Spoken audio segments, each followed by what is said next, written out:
When we are not here, I mean, you will take care. I mean, as a corporation, it's like you own it. You own the LaSalle School. So try to do that. Okay, great. I got 3 sons. One become a teacher already. Oh yeah. In RSPS. Oh, yeah. If you really look I got two more times. Actually, if you really look at it,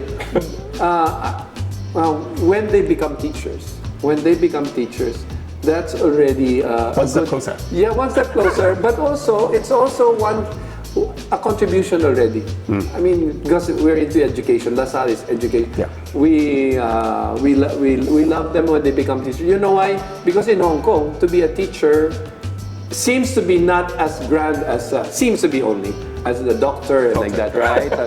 Seems to be because right, when you're a professor, when you're a teacher, that's where everything starts. So that's why brothers are teachers, because we know that is where we can make a difference in the lives of young people. So when LaSalle old boy becomes a teacher, we are really glad. So almost like, don't worry, you're going to be our partner. But it also, now the wider view is any LaSallian in the world contributing in different ways is a way of teaching for us. Everything for us is a teaching moment. So when Calvin teaches interns, that's already that's a way of education that we have. The influence of being a brother and teaching him, and he teaching the similar way as a brother, then that's everything is a moment for education. Yeah. That brings us to the next questions. Yeah. That is, how do Sallean School in Hong Kong balance academic excellence with the missions of serving the less privileged? Yeah. Well, the poor. We always believe that putting everything like if the school is very good with academic excellence, which some schools of our schools are really like that, it is not complete if they do not serve. Okay, I had chance to talk with one of our old boys and have gathering for lunch, and this old boy of ours who's into NGOs, he would always ask these old boys, "Oh, what are you serve? How do you serve now?"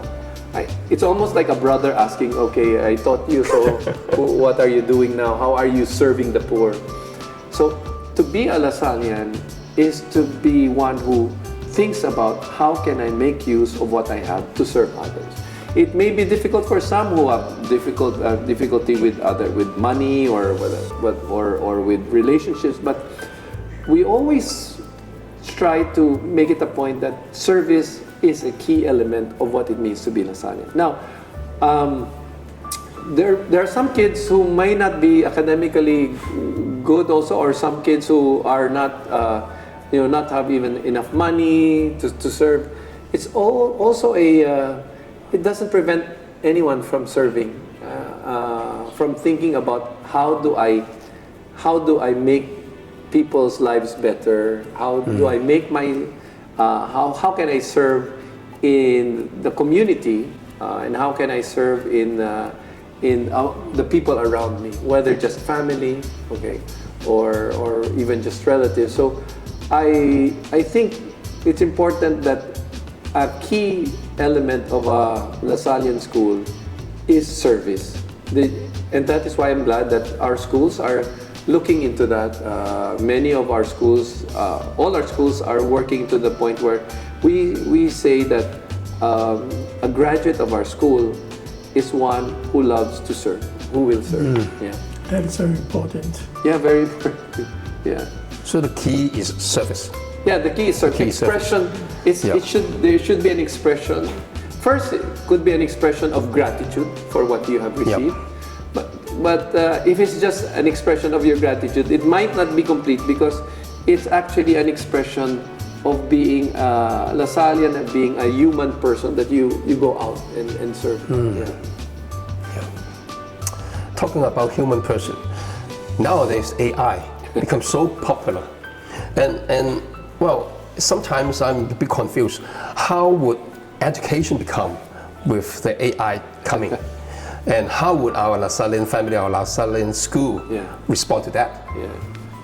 Well, Calvin and I were in this. We were at the gathering of Catholic school school managers recently, and I was the one giving the talk, but I was so happy to have Doc Calvin with us because he gave the group, me and the group, an idea about how AI is being used in the field of medicine. Okay. So one thing that came out really there, even in the field of medicine, was the idea of AI is a tool, basically. It's a tool. And therefore, just like what we said, we should not be attached to the tool. The tool is not the human. It's not human. The tool will help us to become more human, supposedly. So you avoid when you use the tool, don't be controlled by the tool. Don't use the tool to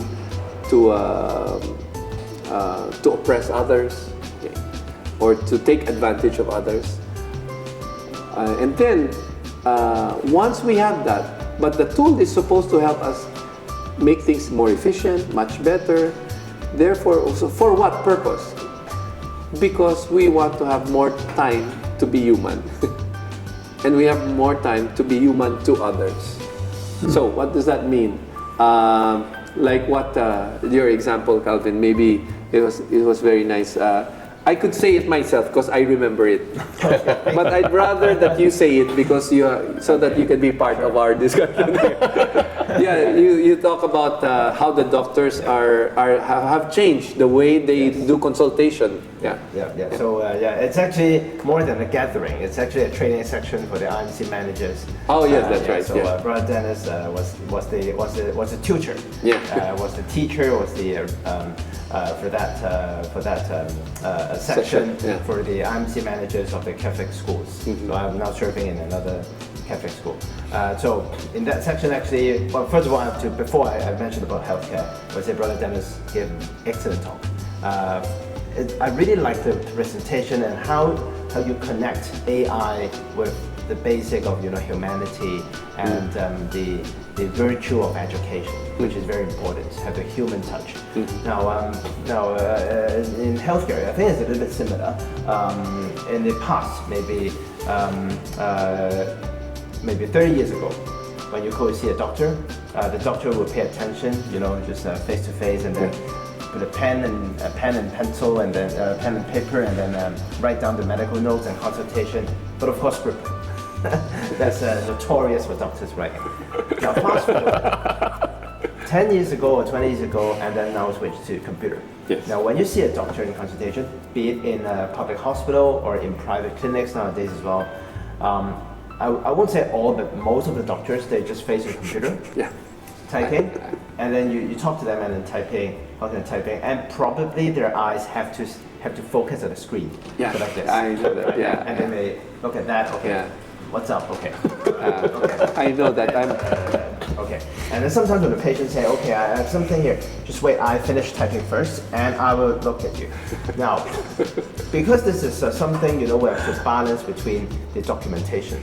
We want to get rid of the scripting.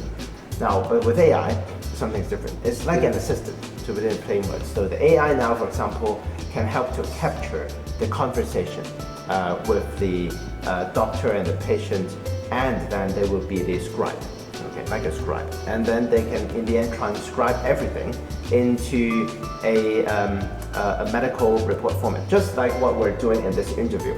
We're not writing anything, we're not taking notes, we're not typing because we have AI actually. For example, this little device, I won't mention the brand. There is AI editing up there. So this is how, just an example of AI, how it can help to restore, I would say, and to preserve, and even so to enhance the human touch. I think it's similar in education. Of course, I'm no expert in that field, I'm still learning, but what Brother Dennis has instilled that idea and that vision to us, I think is very valuable. Yeah, so what Calvin was mentioning was that now you can do more face-to-face But if you look at it also, AI is still incomplete because the fear that AI will not record and transcribe and interpret or summarize anything as 100%, especially for medical field. You really have to look at it again. You know, when you have time, somebody has to look at the transcription or whatever the summary that it did. Even though we say maybe that sometimes for the teachers, like, you know, we're fuzzy logic. We're okay with fuzzy logic when we are discussing in class, but it just gives us time to take care of our students. If we are able to automate or use AI for other things, preparation. But then when we do that, if we don't check, for example, you say, okay, AI, do this slide presentation for me on this topic. It's not true that you are going to have it will come out in 1 or 2 minutes. Okay, you'll have that, but you still spend time to look at it again. You still have to look at what you're going to show to the students and how does that fit in your class. It helps you because of that. It gives you an idea of a format. Sometimes for me, that's how I use it. Give me a template, and I'll work on that template. That's how it helps me. So lessens my time really. But then again, you still have to look at it. I don't know when it will happen where we don't have to check it, but everyone, I think, I don't know if it will ever come a time where we will not need to check AI. It's probably many years. How about the context of educations? In the past, we have to learn a lot of knowledges from books, and we have to remember it and then we use it out. But nowadays, everything is at the tip of the finger. Correct. Yeah. So there are a lot of things that we have to learn in the past. We do not have so in the future. What will we teach the young next? Okay, I have a point on that. In my reflection, I see that when you have AI, the answer might be there immediately, but you don't know actually. You don't really know that that's the answer.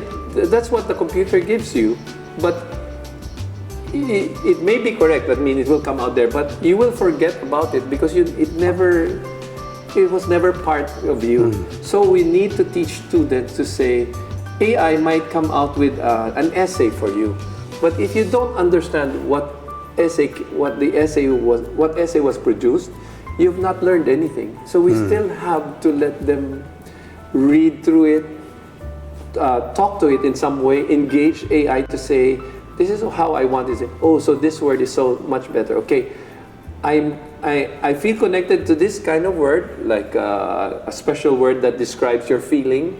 Then you learn it because you are engaging yourself to it. But if you just let it produce an essay for you, you actually did not learn anything. So that's not learning. That's not the kind of learning we want to do in the class. That they'll submit projects that are produced by AI, but not by them. It's there, but there's a product, but they have not learned anything. If that's the case. Yeah. Yes. It's not just about the knowledge yourself. It's about how you judge it. Yeah. So we learn how to make judgment. Yeah, we have to learn. They have to learn new skills, critical thinking, judgment. Those things. They have to learn fake news. You know, all of these things that you see in you know, even presidents of the world talk about fake news, right? Making fake news. Yeah, they talk about fake news because fake news media included. So how do you now? What do we teach our students now about critical thinking? Not just accepting everything that they see. There are things that they can accept almost because it's wildly acceptable, for example. But there are things that they really have to say, this is not true.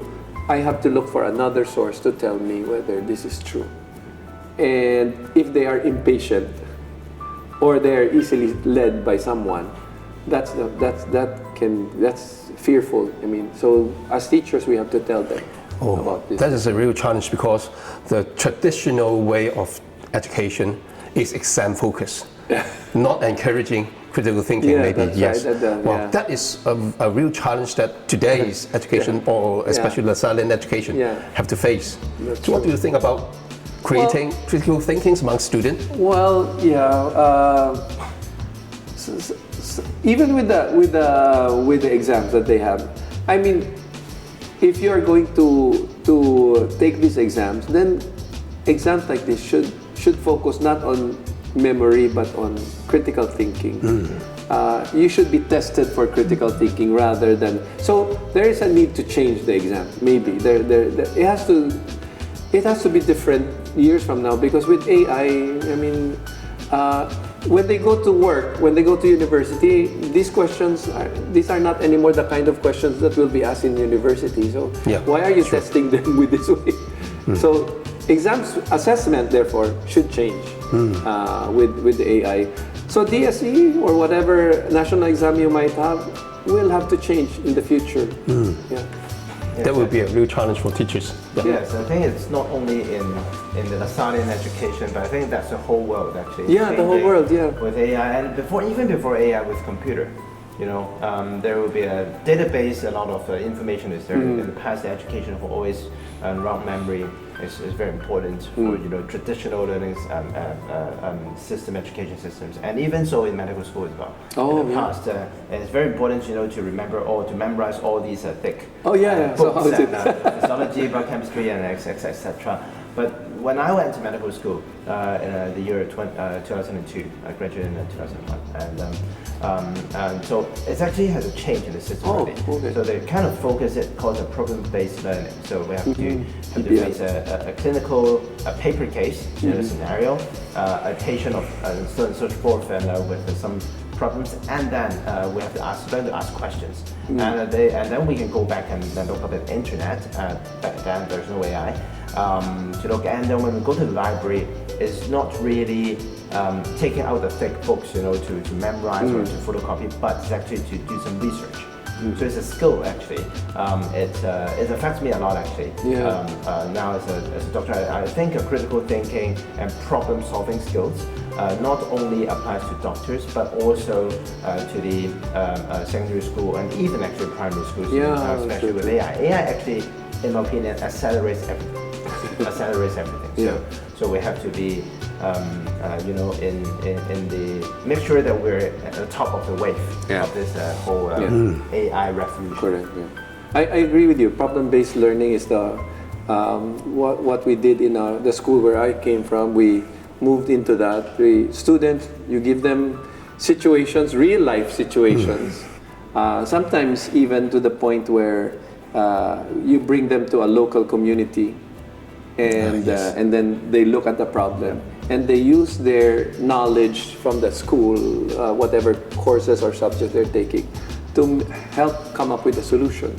And it gives them opportunities to be critical thinkers, and also not just base everything on books or memorizing. In fact, you can almost get data. Like that, data is available anytime now. So what do you use with data and how do you use data? That's how we should train them.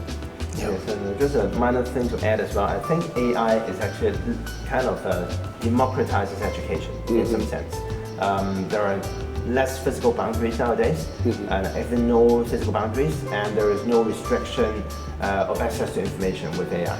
Because in the past, for example, if I want to go to, if I want to learn about agricultural thing, or maybe learn about something that is not happening in Hong Kong, for example, I have to buy a flight ticket, go there, there's a boundary, it's money and time, etc.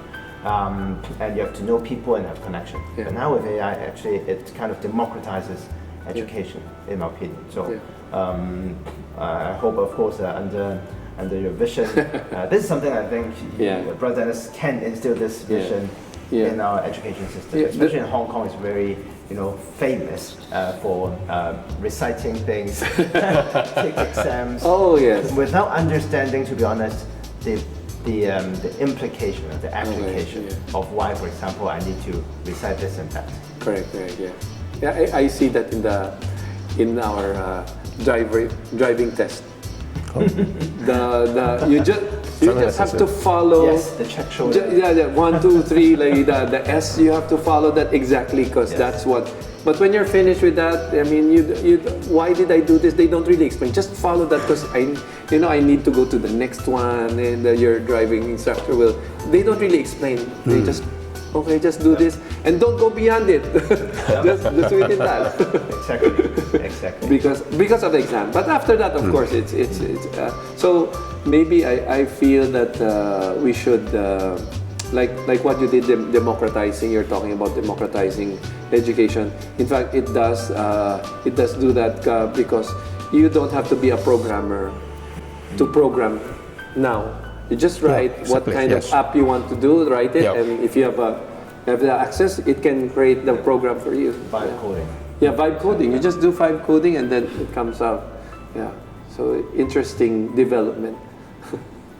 But of course, that's where we have to be careful because if you say, okay, you can do almost everything. Can you be a doctor? Yes, you can be a doctor. Do you have to go to a doctor? Of course, you still have to go to a doctor because this is not the That's why we always have this caveat at the end that this is not the final thing. I mean, you have to really ask a doctor, an expert to do it. So we still need people. People is the one who make the judgment. Yes, the final judgment for that. And bear the consequences. Yeah. And accept the consequences of their judgment. Yes. You can't put an AI to jail. Yeah, but you can true. Put the guy or the one who used the AI to jail. Correct. Yeah. For example, it's very difficult. Like one of the issues they have is, whom do you charge when a driverless car hits somebody? Right? So it's a company that runs it, right? Yeah, of course. Yeah. Okay, let's turn to some lighter. This topic are very heavy. Something like that. What do you like to do in the pastime? I think the audience would like to know. Well, being a brother, one of the things I really like doing are things, sports that I can share with my students. I mean, that I can make them feel that I can do what you're doing. So when I was younger, I played basketball with my students a lot of times, and I'd like, beat them or they beat me. It's just like, so they remember that. I sometimes play with the teams like that. So I try to learn all the sports that I can. I was maybe I played volleyball in my secondary years and basketball. I was not that good at all. But when I became a brother, I learned tennis. I learned by myself. No, I didn't have any coach. I learned how to play tennis. I learned how to play frisbee. I learned how to ride skateboard and all the other things. So I do all of these things. And when I buy stuff like a skateboard, I buy two because one for me and one for one that I will teach, whether a brother or a student So. It's always a good experience for me to share what I've learned. So most of the sports I know, the only sport that I don't really play is golf and football, which is kind of weird because I'm here in Hong Kong. I should have learned it, but I used to fear football because of the header. But that was a long time ago, so I never had a chance to play.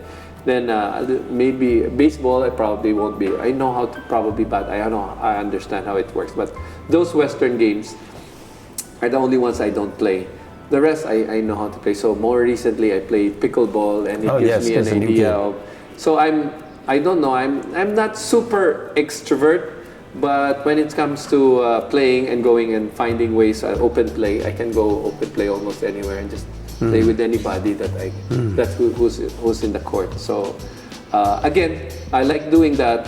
It helps me, especially for Hong Kong. I like playing open play because I get to meet people, friends in the court only. I don't know what kind of life they live outside, and I don't see them. But when we see each other in the court, we say hi and then we play. It also helps me be involved with non-Lasallian people also. So even for a short time, I meet people who are not from LaSalle, so it helps me know more about the culture in Hong Kong and go to different places in Hong Kong. Sometimes I forget where I am already because it's all over. I get lost once in a while, but it's okay. Yeah. So that would be, and then of course, I like nature really. I like Hong Kong created a love for deepened my love for nature. Never had a opportunity to go out very often in the Philippines because it takes you a long time to go to nature. Here it's just your backyard, it's already there. That's why I went into bird photography. I identify birds. That's my, I think I know a lot of things, but I'm not an expert of it. So like almost like a jack of all trades. But I love nature. I actually know how to identify the coral fishes because those are the things that I do. So that's why I said I wanted to be a biologist before. So this is what patience. Yeah, that's why I write. So I have my for my birding experience. I have a list of all the birds that I take photos and I identify them with their scientific name and everything, and then I can go back to them and see. And then I teach people, okay, that bird is this bird, that bird is that. Okay, so you go hiking often in Hong Kong to look at birds or watch birds? Before hiking, before I went into birding, I was hiking more because of the COVID. So I went around. I was so happy that I was here. Unlike Philippines, where you had to stay in your little place, in your village only, you cannot go out. Here you can go anywhere, and you can remove your mask when you're up in the mountains. So I really went up different mountains here. Then started birding. So birding helped me become more and more aware of the kinds of birds that we have here, how beautiful it is. And so I have a MyPo membership, and so I go to MyPo very often, and I go around Taipo Cow, all those things to take photos of birds, and even go to Shenzhen to take photos at the bay. Yeah, so. People are saying that Hong Kong is the midpoint of birds flying north to south, east to west migration. Yes, migration. So, it's a great place to do bird watching. The bird watching, and we have a very good the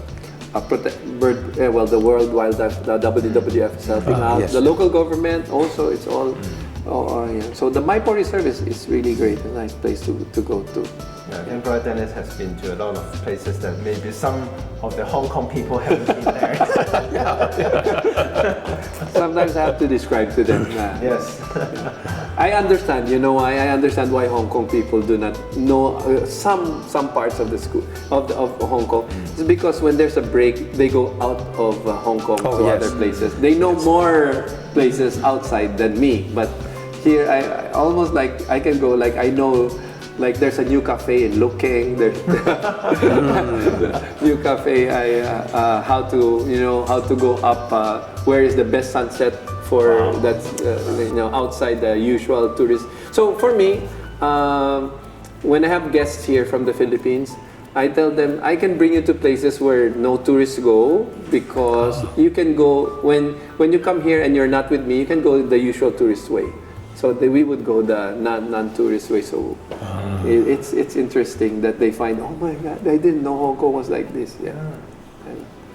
Maybe because Hong Kong people are too attached, not detached. So they don't have time to enjoy the works of God, the beauty of nature. Yeah.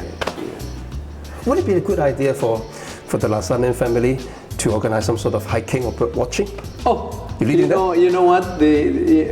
What I'm doing next week, I will be with the principals. Okay. Usually we will have a principal. So we have 8 schools, right? 8 principals.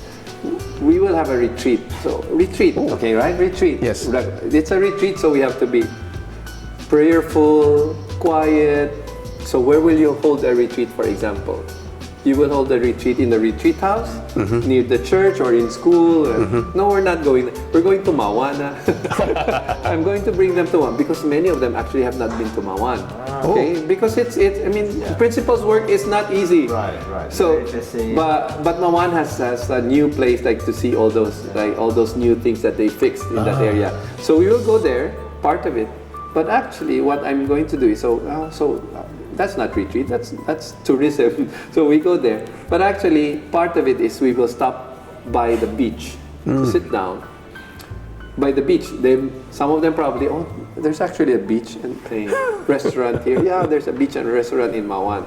I know, I've been there several times. So we sit by the beach and we're going to talk about, and my idea was to make them think or pretend that we are in Lake Galilee. Oh, Right? wow. Right? We're in that. So we're in Lake Galilee. Okay. So why so special? What makes it special? Because during the time I'm going to read to them the Bible, the part where Jesus calls the disciples. That's by the Lake Galilee. So it's like, so this is probably how it feels. Of course, this is sea. Lake was more of like, it's not really a sea. But then we talk about how we were called to be a teacher in the first place, right? And then another part of it is a sharing later of their leadership experiences. So now, as you could see, it's my point was to make them feel that any place, any day can be made holy. Like we always go to a place and we say, oh, let's go to a beach. And that's all for fun. But you can make it also sacred in a way, a time for reflection. Yes. Yeah, you go and your workplace can be a time for reflection. You go to a lounge and you sit down in a time for meditation or prayer. Yeah. Yeah. But this is not new. I've been doing this with some people already. Sometimes it's one big group, sometimes small group. But I did this first time for my group of students in many years ago, maybe 1995, where one afternoon I said, let's go out to a nearby beach without parents' permission, because that was still okay. And we go there and let's talk about, this. You pass by here every day, but you don't really know.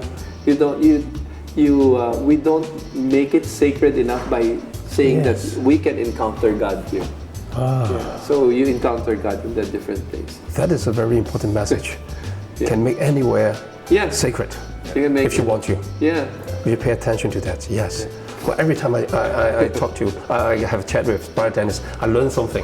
This is a very important message I learned today. Now, Brother Dennis is very thoughtful and very innovative as well to instill this, and I think it also applies to her daily lives as well, to the audience as well, that we can actually think and how to encounter God in our daily lives. Yeah. A lot of us are Catholics and we say in prayers that God is always with us and blah blah. But I don't know. But sometimes we we're just too busy or too preoccupied. I don't say busy. Busy. Everyone is busy. Yeah. Busy, preoccupied with their own way of living and way of working on things in quite a rigid mindset. To be honest, in Hong Kong. Especially this, highly intense work. So I think Brother Dennis has really brought in another angle. I like what I call outdoor retreats. So sometimes when you go up the mountain, you just go up the mountain, but you know that you can always open a passage in the Bible that talks about the transfiguration. Yeah. When they all went up to the mountain, and then Jesus gets transfigured, and then at the end of it they were so happy and said, but Jesus tells them, let's go down. You have to go down. You have to go, and then the question that they have is, why do we have to go down? Because for me, if you just stay up there and not go down and serve others, then it's incomplete. So I have programs like that. I have ideas where you go up the mountain and then hiking is an experience of God. Yeah. I think not only the principal will love that, the student will love that more. All the more.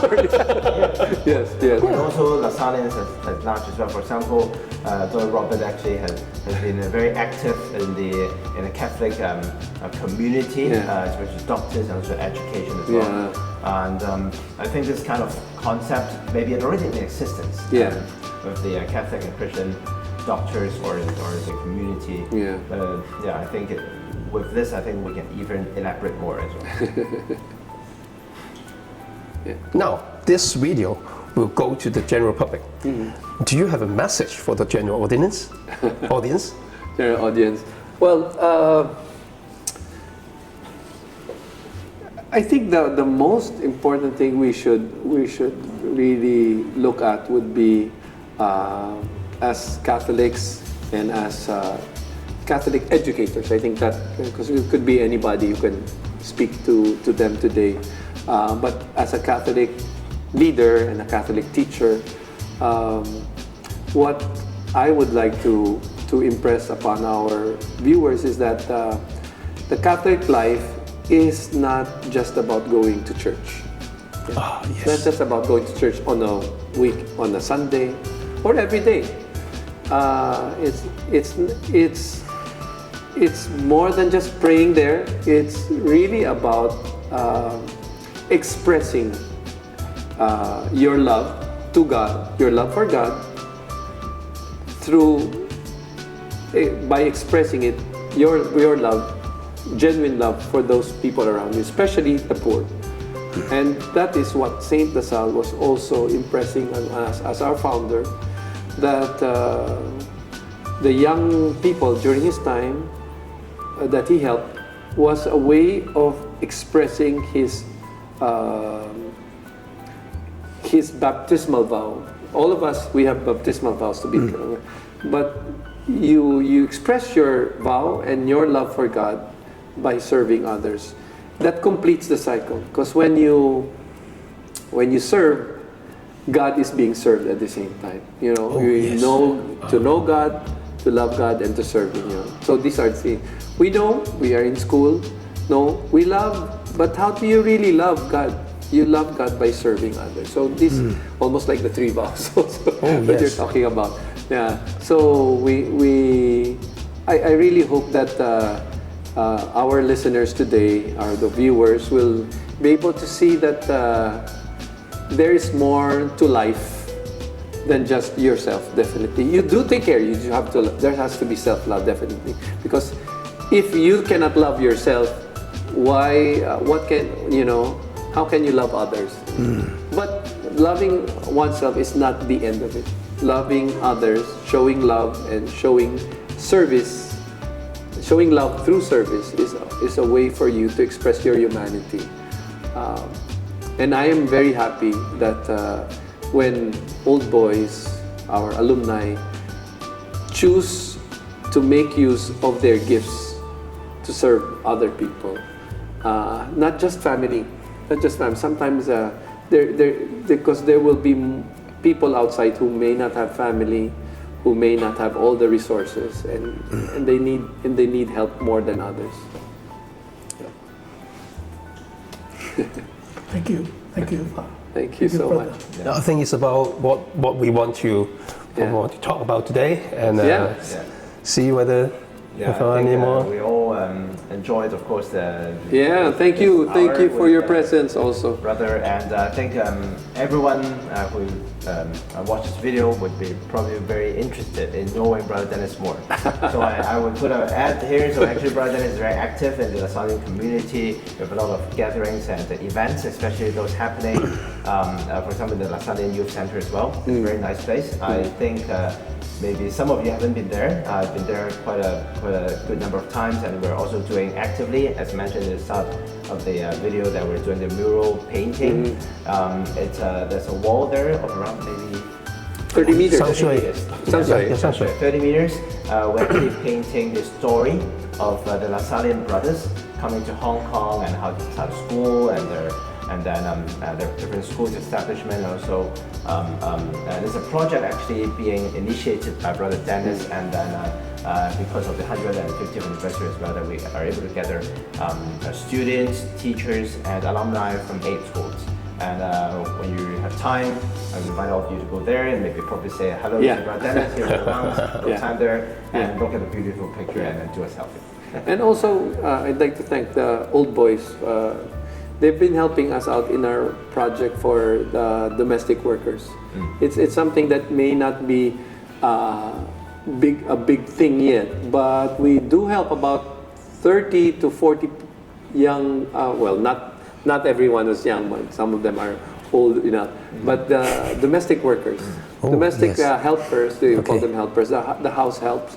They feel at home when they are in our center. When I say feel at home, is we know that once they go out of their house on a Sunday, they really have no other home to go to, so they can go to the park, which is good. There's so much park here, but you do see them in some places where it seems like, you know, this is not a good place for you. They might be just by the sidewalk. They might just be in a tent under the rain. While we cannot serve everybody, but we have these people who go there and they are actually serving their church on Sundays. But on one Sunday, they come to us, and it's their free time from work because our place there in Sangshoy is like an oasis for them. There's no pressure. Nobody is asked to do service. No, you don't need to. You can cook, but you don't. We are not going to tell you that we'll have a class on catechism or no. It's a place for you to free yourself from worries, but you can talk to one another. And then, so but then we say it's an opportunity for old boys to help out. So in our one of our projects with them was a medical health check, the health check. So they were beneficial. I think also the next one we'll have in Taiwan will also be the same. I may not know those people there, but the migrants is a big community in Hong Kong. Yeah, we're not talking about Filipinos only, but the Indonesians, the Nepalese, sometimes Thailand, yeah. So that the migrant workers, especially those who work at home. Some migrants are okay, like they're doctors, there may be lawyers even here. But if you look at it, they're really here because they are poor they come from poor environments. So that's why we help them. Oh, that's a very good platform for the Sallean family to serve. Yeah. Maybe one of these days we can do some videos for them because their stories are amazing. Of course, we some might be not ready to talk because they might not have a very good employer at this time. So maybe we'll not include that part. But there's other stories where they really feel that their life has been made better.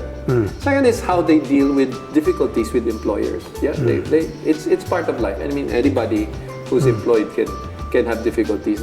Right? So I think there's a lot of learning that we have from them of how they deal with faith, even.